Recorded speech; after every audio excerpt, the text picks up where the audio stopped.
Bien, hermanos, vamos a nuestras Biblias, el libro de Habacuc, capítulo 3.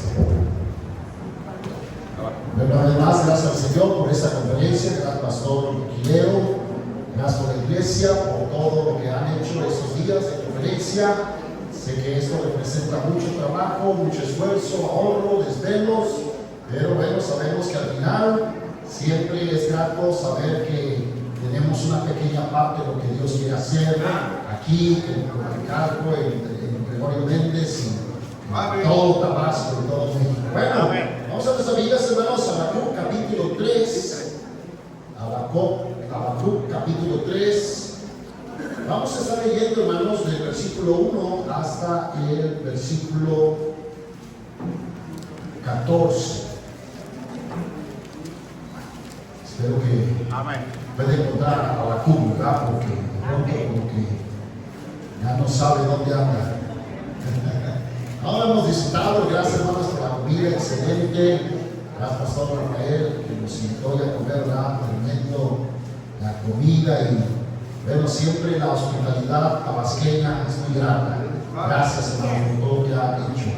Vean nuestras Biblias, hermanos, Habacuc capítulo 3, vamos a leer a partir del versículo 1 hasta el versículo 14. De una forma alternada, dice la palabra de Dios, oración del profeta Habacuc sobre Sigionot. Oh Jehová, he oído tu palabra y venido. Oh Jehová, aviva tu obra en medio de los tiempos, hazla conocer, en la ira acuérdate de la misericordia. Dios vendrá de Temán y el santo desde el monte de Parán. Su gloria cubrió los cielos y la tierra se llenó de su alabanza. El resplandor fue como la luz, rayo brillante en su mano, y él estaba escondido su poder. Delante de su rostro iba mortandad y a sus pies salían carbones encendidos. Se levantó y hundió la tierra, miró en su lugar las gentes, los montes antiguos fueron desmenuzados, los collados sus caminos son eternos. He visto las tiendas de Cusán en la aflicción, las tiendas de la tierra de Madián temblaron.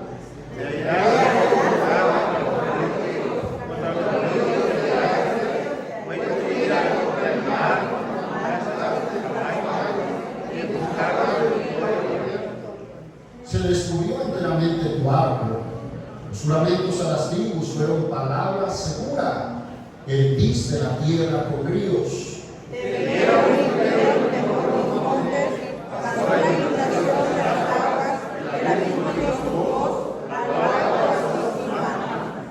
Sobre la luna se pararon en su lugar, a la luz de sus saetas anduvieron y al resplandor de tu fulgente lanza. Con ira hablaste la tierra, por dolor pillaste las naciones.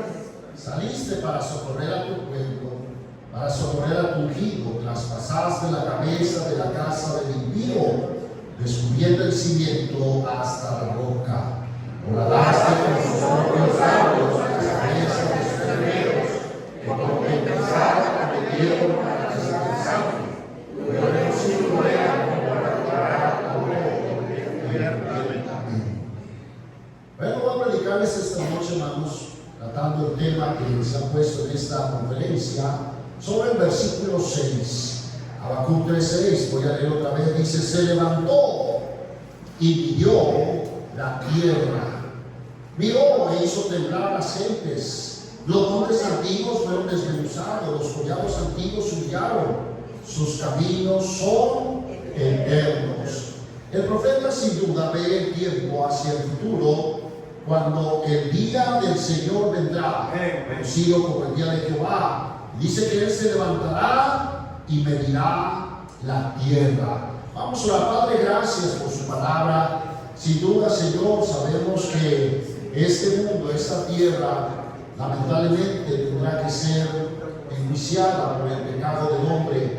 Pero, Señor, quienes hemos creído en Jesucristo, tenemos esperanza, cielos nuevos y tierra nueva, en los cuales mora la justicia. Señor, sabemos que no podemos solamente estar expectantes de lo que va a suceder, pero como el profeta Habacuc este corazón de tal forma que pensemos en la gente que te necesita. Habla nuestros corazones. Gracias por su palabra. En el nombre del Señor Jesucristo se lo pedimos. Amén. En tomar sus lugares, hermanos. El profeta Habacuc, como otros profetas a los que llamamos menores, que de menores es, aclaro, si usted no sabe, no es porque sean de menos importancia que los demás, sino sencillamente porque en comparación de los otros profetas como Isaías, Jeremías, Ezequiel, pues estos tienen más capítulos que estos que se consideran como profetas menores. Pero bueno, para Dios no hay mayores ni menores, ¿verdad? Dios siempre aprecia a sus siervos, los profetas, y cada uno de ellos, por supuesto, cumplió con un mensaje en particular. Pero, sin embargo, al considerar los profetas que conocemos como profetas menores, el tema tiene que ver, muchos de ellos, con la segunda venida del Señor Jesucristo, el día de Jehová, el día del Señor, como se conoce en el Nuevo Testamento. Ahora, la venida del Señor, hermanos, en tanto que para el mundo representa juicio, para nosotros los creyentes representaría sin duda la consumación de nuestra redención. Así que primero consideremos, hermanos, lo que el profeta ve sobre la venida del Señor y en relación con nosotros y la tierra. Miren en el versículo 3, dice ahí: Dios vendrá de Temán y el salto desde el monte de Parán, Selah. Que es muy raro que aparezca este nombre aquí, hermanos, y no está hablando de algo en particular, sino una referencia a los cantos que se empleaban en el libro de los Salmos. Allí es más donde aparece este nombre, Selah. Así que llega a ser un canto de alabanza, no solamente una profecía, pero un canto de alabanza donde se anticipa la venida de nuestro Dios. Dios vendrá de Temán y el salto desde el monte de Parán. Y luego dice: su gloria cubrió los cielos.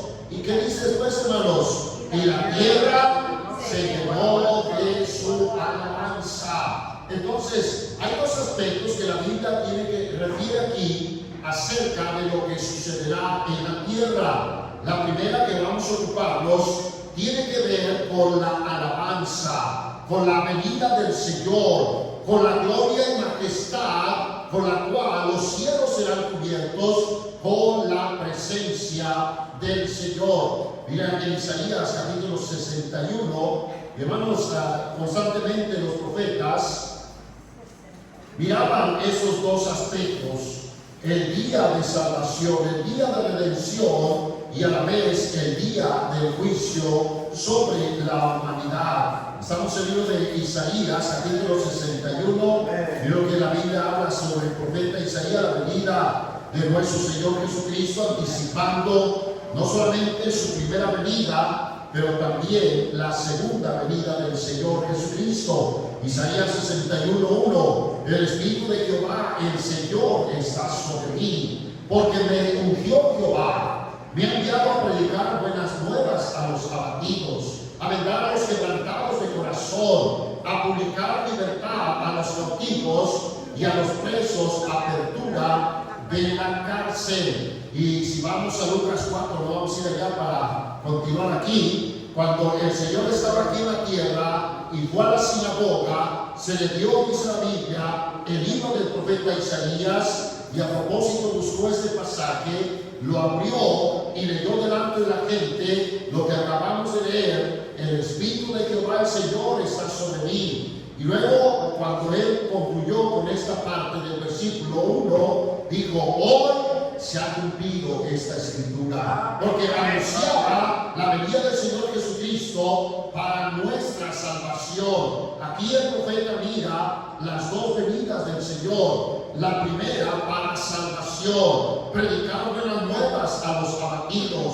vendar a los quebrantados de corazón, publicar libertad a los cautivos y a los presos, apertura de la cárcel, a proclamar, dice el versículo 2, el año de qué? De la buena voluntad de Jehová. Hermanos, este es el tiempo en el cual el Señor vino y ha dado a la iglesia la oportunidad de predicar el Evangelio, y es nuestra responsabilidad, hermanos, de poder anunciar a esta humanidad la buena voluntad de Jehová. En el libro de Apocalipsis el Señor dijo: el Espíritu y la esposa dicen ven, y el que oye diga ven, y el que tenga sed venga y tome del agua de la vida gratuitamente. Así que entonces la iglesia está para comunicar el mensaje de Cristo, en donde en su venida vino a traer salvación a la humanidad. Pero mire en el versículo 2, Isaías 61:2, ahí mismo, además de anunciar la venida del Señor para salvación, se anticipa también del día de venganza. Versículo 2, a proclamar el año de la buena voluntad de Jehová y el día de, ¿qué, hermanos? De venganza del Dios nuestro. Entonces su primera venida será para salvación, será para traer las buenas nuevas a los abatidos. El mismo versículo 2 dice: a consolar a todos los enlutados. Versículo 3, a ordenar que a los afligidos de Sión se les dé gloria en lugar de ceniza, óleo de gozo en lugar de luto, manto de alegría en lugar de espíritu angustiados, y serán llamados árboles de justicia, plantío de Jehová, para gloria suya. Así que entonces, hermanos, podemos regocijarnos y anticipar que la venida del Señor Jesucristo vino para salvación, para consolación. Mire por favor allá en Isaías 35 también, hermanos. Isaías 35.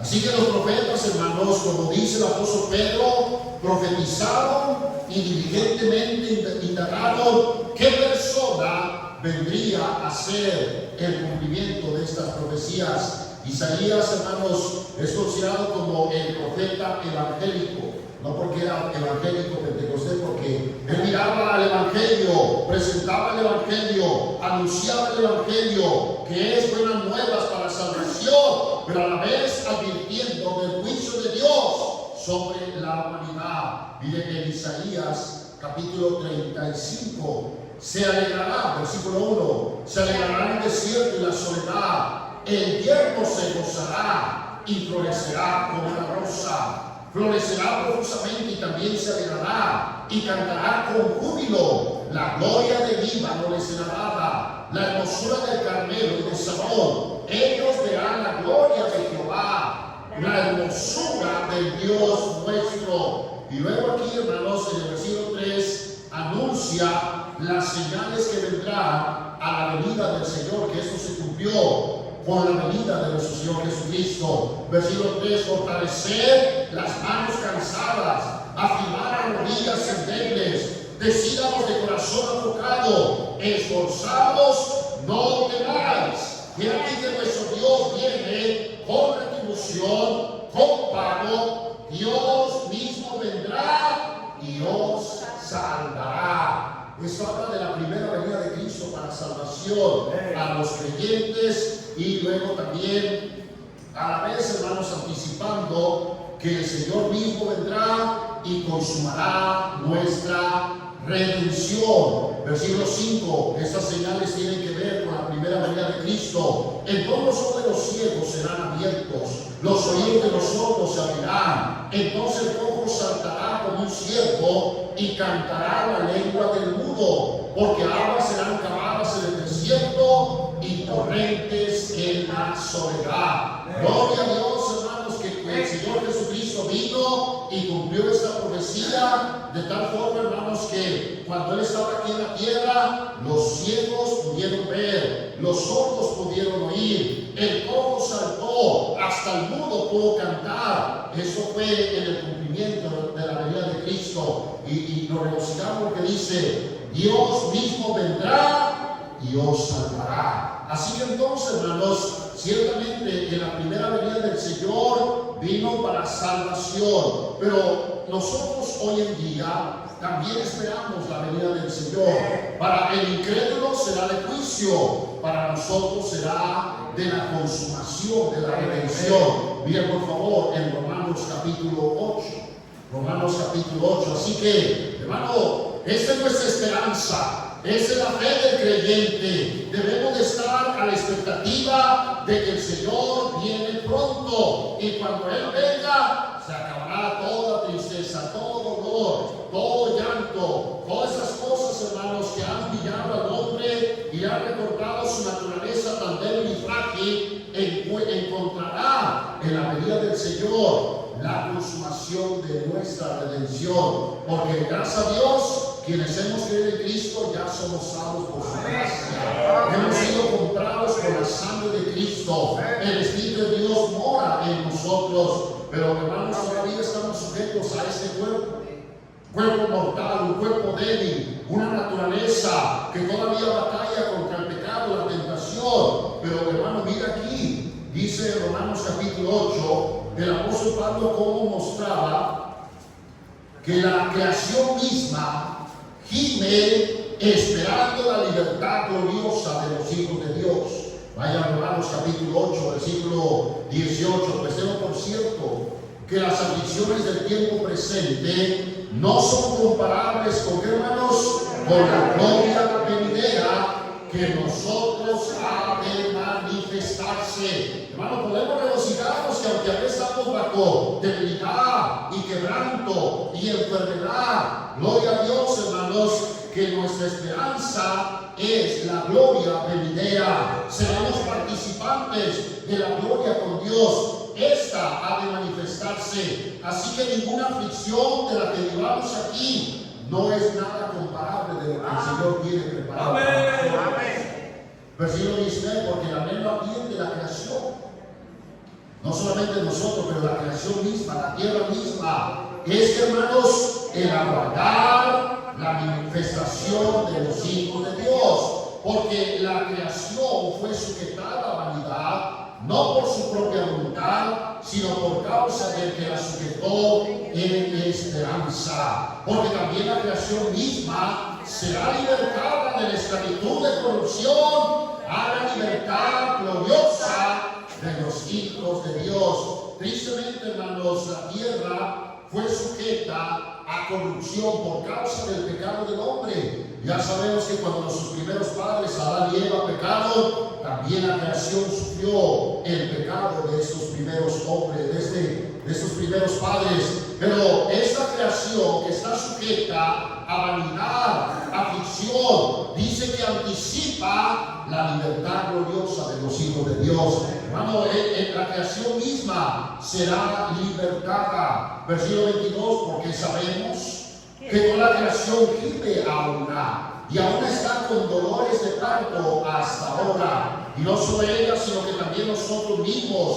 que tenemos las primicias del Espíritu, nosotros también gemimos entre nosotros mismos, esperando, hermanos, la adopción, la redención de nuestro cuerpo. Por la gracia de Dios hemos sido sellados con el Espíritu Santo.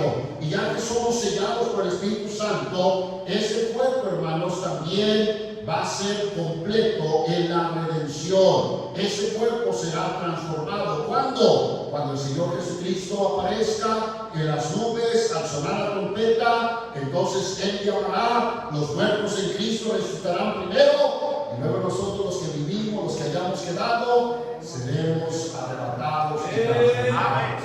Ya dejaremos todo lo malo, todo el pecado, todo aquello que muestra nuestra debilidad. Entonces la creación misma espera la libertad gloriosa de los hijos de Dios. Por eso es que por un lado, vamos a ver otra vez en Habacuc, por un lado vemos que cuando el Señor viene, representa alabanza. Su gloria, dice el versículo 3, Habacuc 3:3, Dios vendrá de Temán y el santo desde el monte de Parán. ¿Y qué dice después, hermanos? Su gloria cubrió los cielos y la tierra se llenó de su alabanza. La manifestación del Hijo de Dios, aunque Él vendrá primero para arrebatarnos y luego vendrá para traer su juicio, para nosotros, hermanos, será un tiempo de alabanza. Sobre todo los que están aquí en la tierra cuando Cristo venga, ¿verdad? Porque nosotros tenemos la esperanza que cuando Él llame, vamos a ir a la presencia de Dios, ¿verdad? Yo sé que algunos piensan que se van a quedar aquí, hermano, pero bueno, ese es su problema. Yo, mi esperanza es que yo espero que el Señor venga y Él nos arrebate para estar con el Señor Jesucristo. Hoy en día hay personas que bajo el conocimiento de la escatología se han metido en asuntos donde no deben y piensan que la iglesia va a pasar por la gran tribulación. Pero gloria a Dios, hermanos, el Señor llamará primero a sus santos que han muerto, y a los que vivimos seremos arrebatados y seremos transformados antes de la gran tribulación. Ahora, si usted quiere algo diferente, está bien, quédese en la gran tribulación. Yo voy a esperar a mi Señor antes de la gran tribulación. La tierra misma se alegrará. La tierra se llenó de su alabanza, porque como leímos en Romanos capítulo 8, la tierra, hermanos, anticipa la libertad gloriosa de los hijos de Dios, porque en la libertad gloriosa de los hijos de Dios, la tierra será nueva.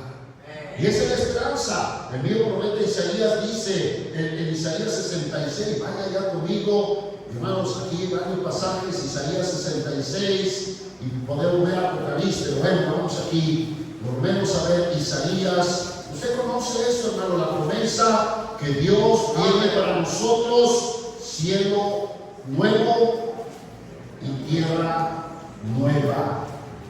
En Isaías 65, versículo 17. Mire la palabra del Señor. Hay de la gente que tiene su esperanza aquí en la tierra. Dice, no, pues aquí está mi esperanza. Esta tierra va a ser destruida. Los proselitistas, los testigos de Jehová, están poniendo su esperanza en esta tierra. El Hijo de Dios tiene su esperanza en la gloria con el Señor.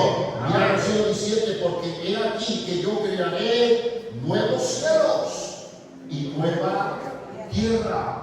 Y de lo primero no habrá memoria, ni más vendrá al pensamiento. Y luego, hermanos, mira aquí, mas os gozaréis y os alegraréis para siempre en las cosas que yo he creado. Porque he aquí que yo traigo a Jerusalén alegría y a su pueblo gozo. Me alegraré con Jerusalén y me gozaré con mi pueblo, y nunca más será en ella voz de lloro ni voz de clamor. Qué gloriosa esperanza con la venida del Señor Jesucristo. Cielos nuevos y tierra nueva. Por eso es que dice la Biblia: los cielos se cubrieron de su gloria y la tierra se llenó de su alabanza. Pero en tanto que para el creyente, hermanos, esa es nuestra esperanza: cielos nuevos, tierra nueva, en los cuales mora la justicia de Dios.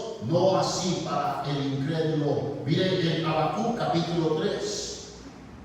Repito, hermanos, los profetas menores en su mayoría hablaron del día de Jehová. En el Nuevo Testamento, el día del Señor, el día de juicio, que será para el creyente el día de la redención completa. Nuestros cuerpos serán transformados incorruptibles. Pero para el incrédulo, hermanos, consideremos aquí un segundo aspecto: la tierra será medida. Miren el versículo 6.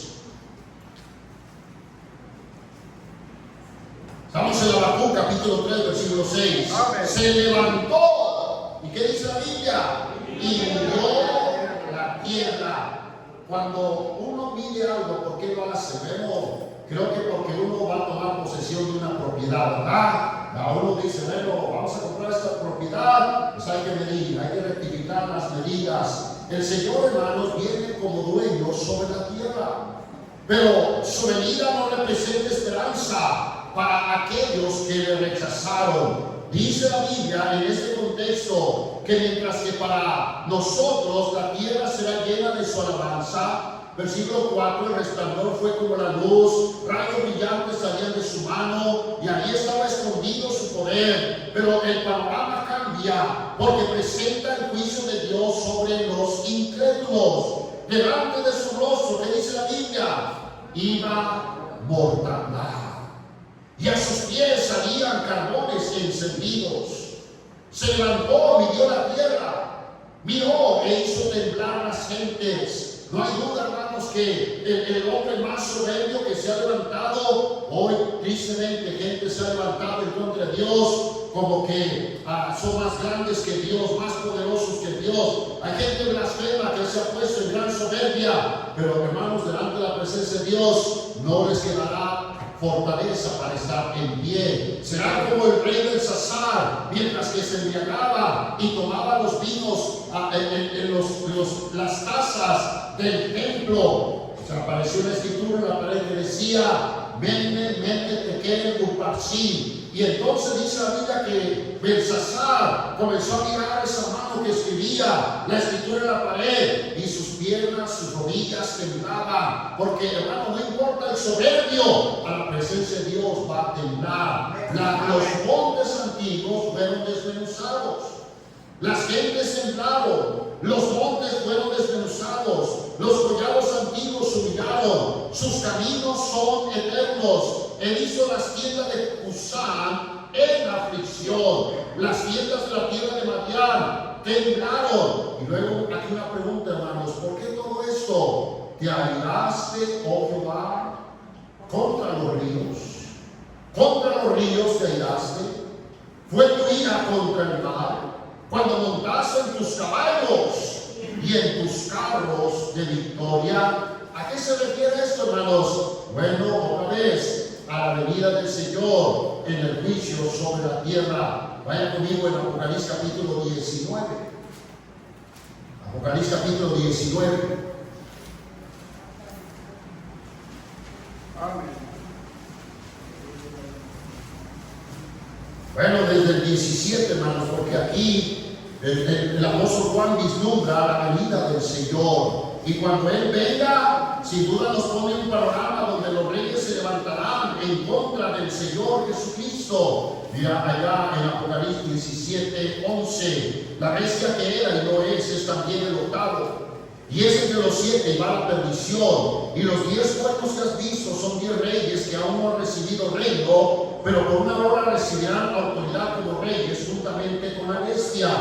Esos tienen un mismo propósito y entregarán su poder y su autoridad a la bestia. Está hablando de los reyes de la tierra. Hermanos, recuerde, hay un nuevo orden mundial. Se está preparando el camino al anticristo. Se levantarán con un mismo propósito: pelear, dice el versículo 14. Pelearán contra el Cordero, y el Cordero los vencerá, porque el Señor, porque es el Señor de señores y Rey de reyes, y los que están con Él son llamados, elegidos y fieles.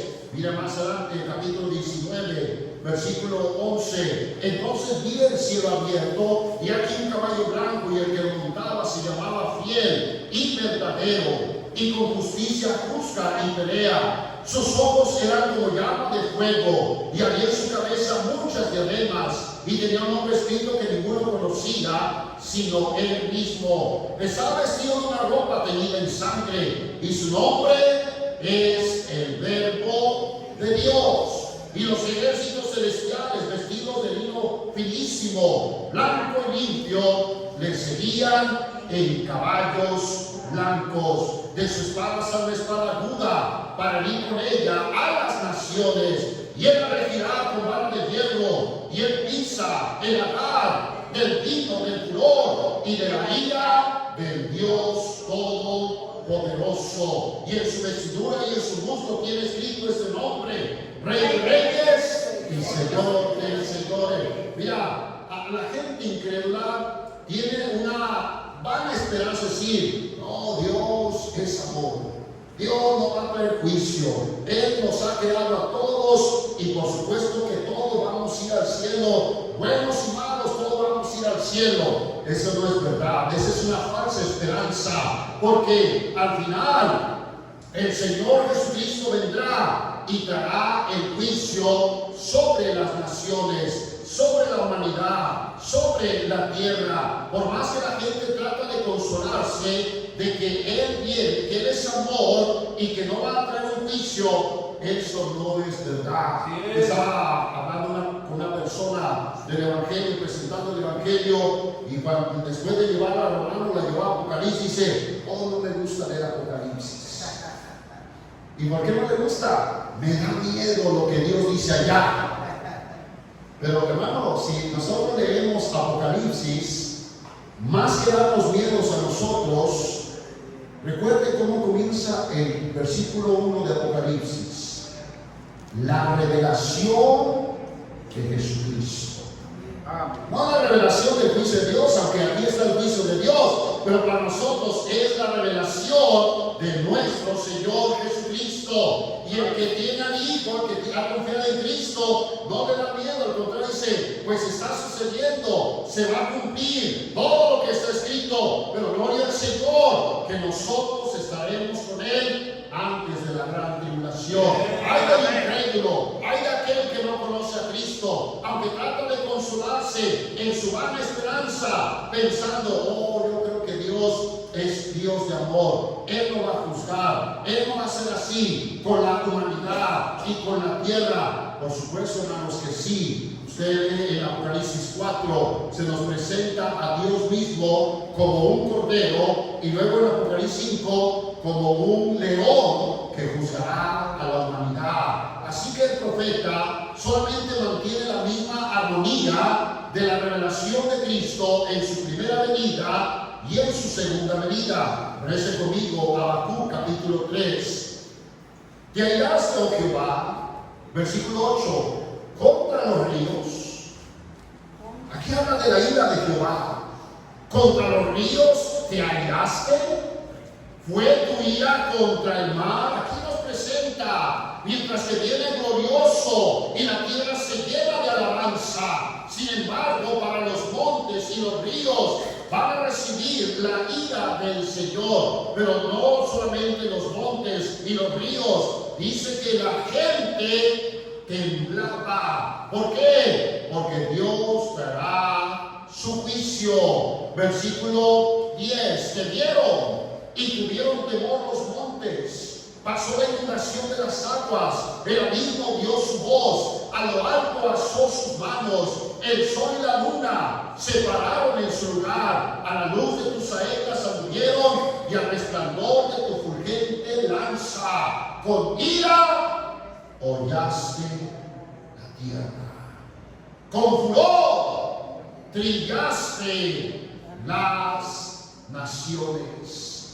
Oh, hermano, el juicio de Dios va a venir tarde o temprano.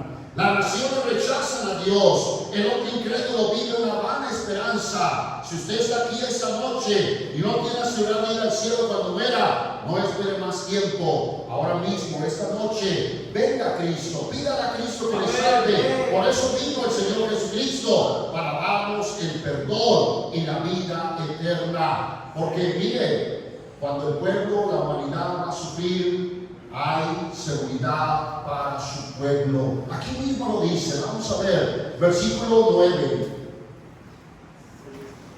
Habacuc 3:9. Se descubrió enteramente tu arco.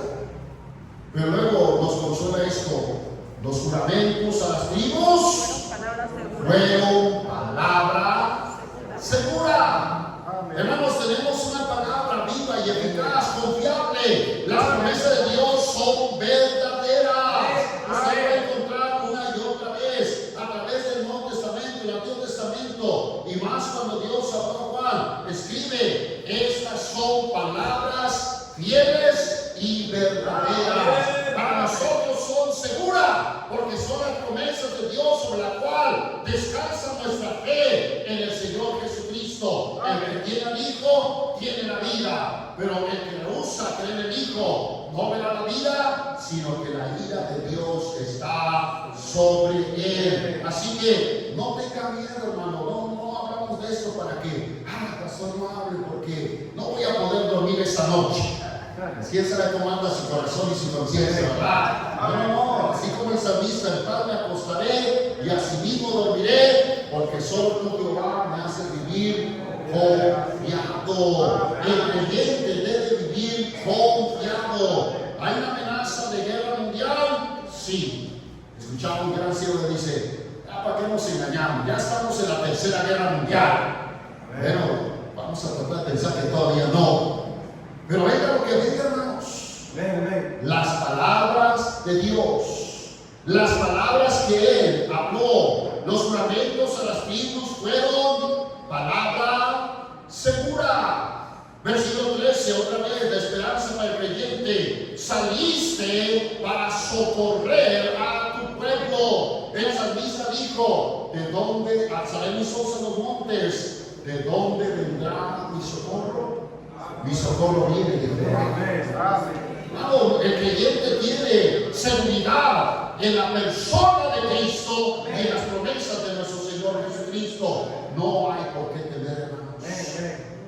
Aunque la tierra sea removida, aunque la tierra tiemble, hermanos, sabemos que Dios brinda seguridad. Versículo 13, saliste para socorrer a tu pueblo, para socorrer a tu ungido. Traspasaste la cabeza de la casa del impío, descubriendo el cimiento hasta la roca. Ahora, en medio de todo eso, hermanos, hay dos cosas que necesitamos hacer nosotros. Si es verdad, tenemos la esperanza que Él viene. La tierra será medida y las gentes temblarán delante de Él. Pero, ¿qué tenemos que hacer nosotros? Solamente decir, bueno, gracias a Dios, voy al cielo, sé que voy a estar con Él, ese es bueno. Pero hay algo más que necesitamos hacer, hermanos. Dos cosas aquí. Número uno, tenemos que orar por un avivamiento en tanto que el Señor viene. Mira en el versículo 1, oración del profeta Habacuc sobre el sitio. Oh Jehová, he oído tu palabra y temí. Hermano, el temor aquí no es miedo, el temor aquí es confianza reverente, algo que caracteriza el Antiguo Testamento. No es miedo, no es vivir así en angustia, con depresión, no, es vivir con la confianza en nuestro Dios. El profeta dio la palabra y temió, pero en el temor, hermanos, le llevó a pedir por avivamiento. Oh Jehová, aviva tu obra en medio de los tiempos. En medio de los tiempos, hazla conocer. Qué interesante, hermanos, que el profeta está preocupado por la obra de Jehová. Aviva tu obra. La mayoría de nosotros, hermanos, no están preocupados por la obra de Dios. La mayoría de nosotros estamos preocupados por mi obra, lo que yo hago, el trabajo que tengo, el negocio que tengo, mi campo que tengo. La mayoría de la gente, hermanos, está más pensando en que Dios avive mi obra. Pero no, el profeta no está pensando en su obra. Él está pensando en la obra de Dios. Aviva tu obra, el sentir de la iglesia, en tanto que el Señor viene. Él no solamente de expectar su venida, pero a la vez, hermanos, de clamar que Dios traiga mayor avivamiento. Mientras que en el libro de Apocalipsis capítulo 3, no podemos, no, si quiere está bien, vaya o no, pero la iglesia de la Odisea se presenta como una iglesia tibia. Dice, no eres frío y no eres caliente. Y por cuanto eres tibio, te vomitaré de mi boca.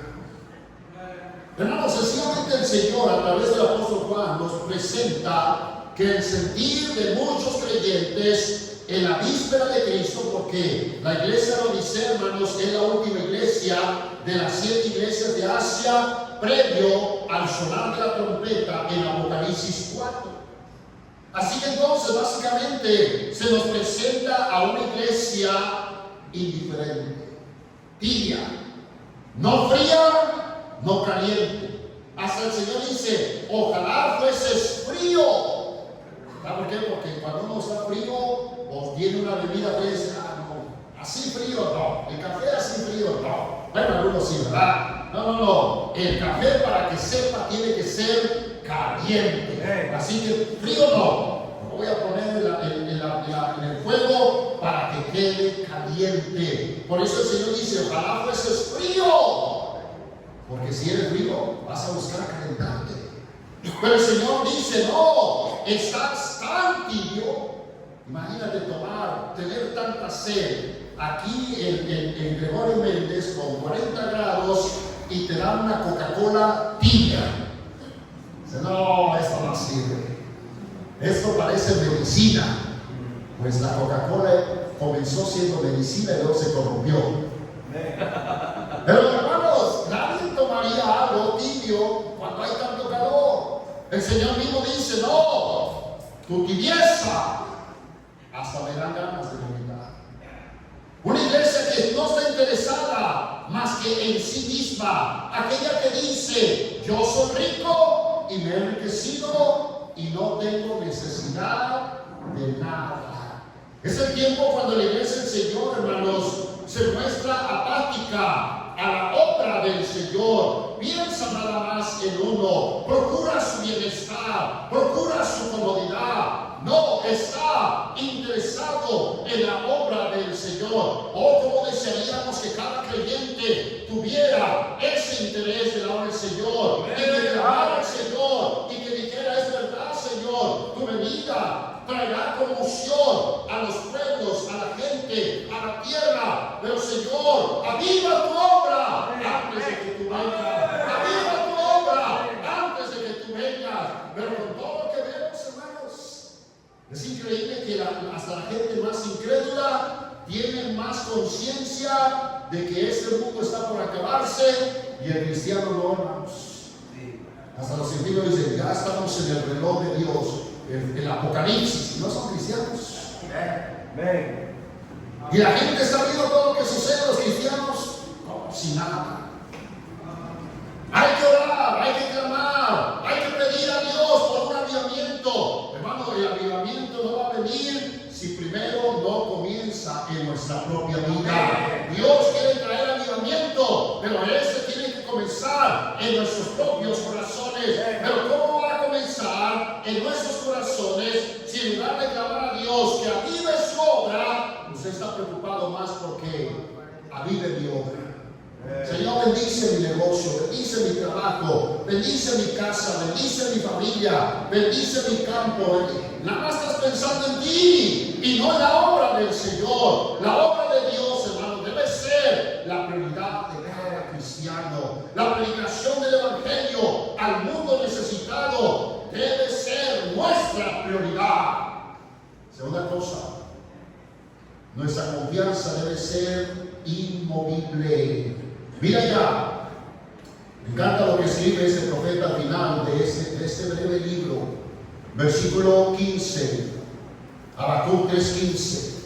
Clame por avivamiento, ruega a Dios por avivamiento, que comienza en cada uno de nosotros, hermanos. Si cada hombre orara por avivamiento y dijeras al Señor, Señor, avívame a mí, tu casa también se avivaría, tu familia, tus hijos se avivarían. Pero como andas todo muerto espiritualmente, no tienes interés en las cosas de Dios, lo único que te preocupa son las cosas terrenales, hermano, no hay cristianos avivados.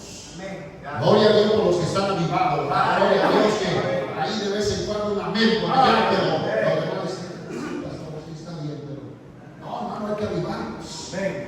Si el pastor Aquileo que le gustó ahí en México, ¿verdad? Como ver los jóvenes, y amén, y aquí llegaron y no hicieron nada. Así son los cristianos de aquí, ¿verdad? Bueno, le predique. No pasa nada. Le conté a esa ancianita, ¿verdad? Que era una fiel creyente y cuando el pastor predicaba decía amén. Pero el pastor era como algunos predicadores que no les gusta que alguien diga amén. A mí sí me gusta que la gente diga amén, ¿verdad? Pero ese pastor dijo, esa bonita.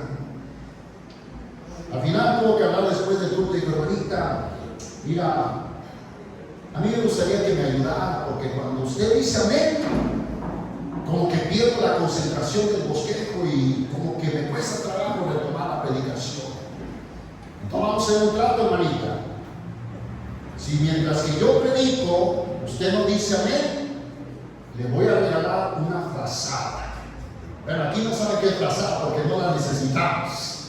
Pero los que viven allá en tierra fría, es una sabanita de algodón bien calientita, y pues era un pueblo ahí frío, ¿verdad? Y entonces la hermanita dijo, bueno, está bien, le hacía falta una frazada, por el frío requería esa sabanita de algodón. Así que el pastor dijo, bueno, creo que ya controlé a la hermanita. Y entonces el pastor comenzó a predicar y con ánimo, la promesa de Dios y una verdad. Y la hermanita quería decir amén, pero se aguantaba porque pensaba en la frazada. Dijo, no, si yo digo amén, pastor ya no me va a dar la sabanita de algodón. Entonces el pastor dijo, no, ya la compré otra vez. Y seguía predicando. Y la hermanita quería otra vez, se acordaba de la frazada. Hasta que no pudo con la tentación. Y una de esas que el pastor predicó una gran verdad, una gran promesa. La hermanita se levantó y dijo, frazada o no frazada, amén. Esa sí estaba vivada, hermano, no como usted, ¿verdad? Que nada más aquí, está mirando aquí como ojo de borrego a medio morir.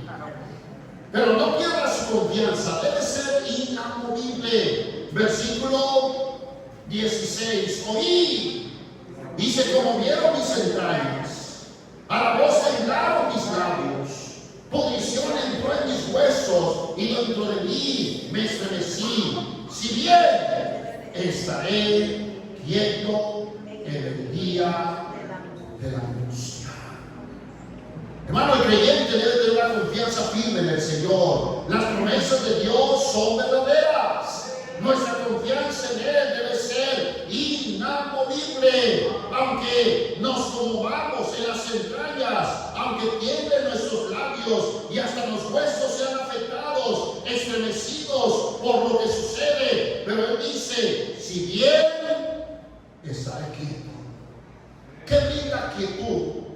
Solo la presencia de Dios, hermanos. La confianza en el Señor. Cuando suba al pueblo, el que lo invadirá con sus tropas, aunque la higuera no florezca, ni en las vides haya frutos, aunque falte el producto del olivo, y los labrados no den mantenimiento, y las ovejas sean quitadas de la majada, y no haya vaca en los corrales, con todo yo me alegraré en Jehová, y me gozaré en el Dios de mi salvación. Pero el creyente no depende de las cosas si van bien o van mal. Mucho del gozo del creyente depende de que haya prosperidad, de que haya abundancia, que sus árboles produzcan, que sus ganados se reproduzcan. Pero aquí el profeta dice, aunque no haya ovejas, aunque no haya manada, aunque falte el olivo, aunque la higuera no florezca, aunque no haya vides en los frutos, con todo yo me alegraré en Jehová, me gozaré en el Dios de mi salvación. Jehová, el Señor, es mi fortaleza. No importa lo que venga a nuestra vida, hermanos, pero sabemos que nuestra confianza en Dios va a traer fortaleza. Porque el cristiano no es fortalecido porque olvida la presencia del Señor. Cuando tenemos esa confianza en la presencia de Dios, no importa lo que suceda, sabemos que Dios habrá de cumplir cada una de sus promesas. No solamente nos dará fortaleza, nos dará seguridad, firmeza, el cual hace mis pies como de siervas y en mis alturas me hace andar. Cuando pensamos en que un día la tierra será medida y las naciones serán destruidas por el juicio de Dios, no importa lo que venga, hermanos, nuestra confianza debe ser firme en el Señor y a ver